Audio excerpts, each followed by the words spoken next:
Цусны яман дотор хав харанх үед юуны ганцаараа айн суун. Тэр хамгаалтын бөмбөлгөөрөө орчноо гэрэлтүүж байтал гинэт бөмбөлөг хаагарч бүх зүйл дахин харанхуй болно.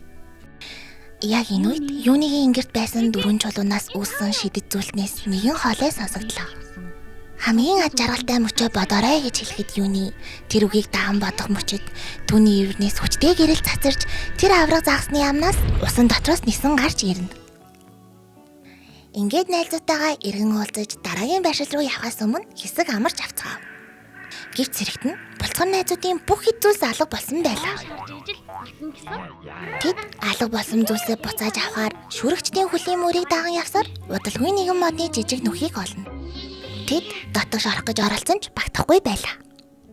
Энэ үед Тони нэгэн санаа гаргаж маш хурдтай мод руу гүйхэд юуныгийн шидэт зүйлснээс жижигхэн бол гэсэн хоолой сонсогдоно. Юуны даган жижигхэн бол гэж хэлэхэд Тони шууд жижигхэн болж нүх рүү орж чадлаа. Ингээд булцаарууд бүгд жижигхэн болон мод руу орж алдагдсан зүйлээ буцаан авав. Гэвч тэдний зүйлсийг хулгайлсан мангас сэрж тэд арай гэж бүх зүйлээ аван зугтан гарцгаана.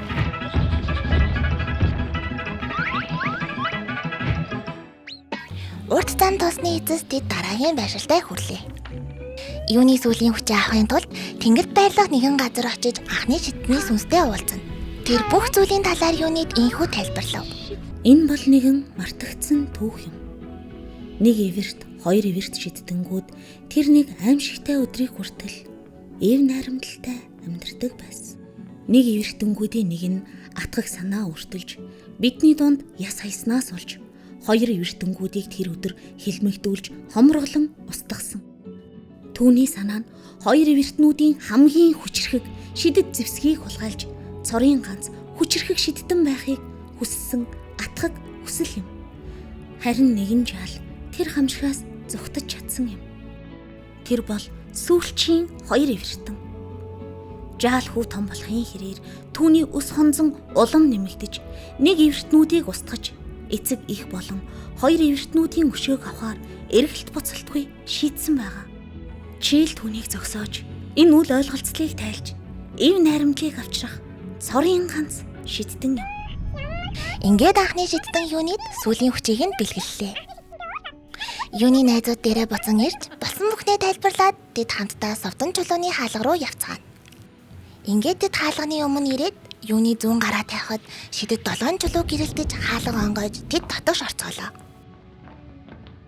Агаарт совдон чулууг хамгаалж буй нэгэн шидэт зүйл байв. Найзууд хоорондоо хэрхэн совдон чулуугаа авах талаар ярилцаж байх үед Бука нэгэн зүйлийг олж хараад юуныг дуудана. Юуны би олчих шиг боллоо.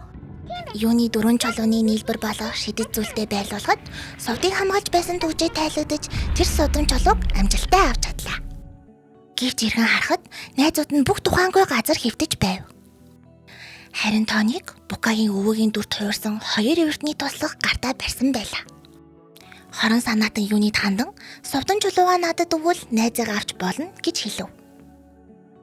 Юуны аюулд орсон найзыг аврахын тулд совдон чулууг түнлүү шидэнэ. Хорон санаатан чулуу гартаа авмагцаа шидэт портал нээж Тоник авч авах гэж оролдоно. Гэвч яг тэр мөчөд Тони хорон санаатны гарыг хүчтэй гэмтээж совдыг унгааж чадлаа. Ийхүү хорон санаатны туслах Тонитой хамт портал руу орж алга болов. Ийхүү бүх зүйл гинт эргэж болцгоо найзуудын адал явдал улам бүр эдрээтэй болсноор энэхүү анги дуусна.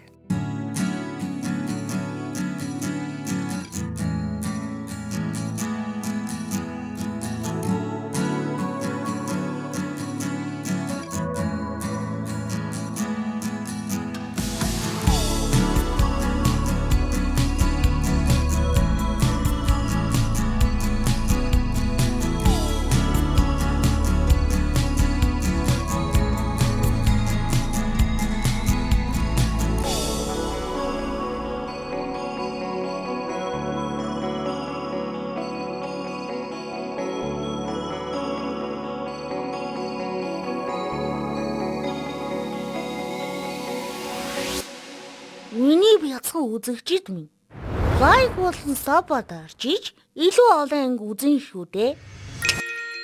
Би та нарыг хараалаа шүү.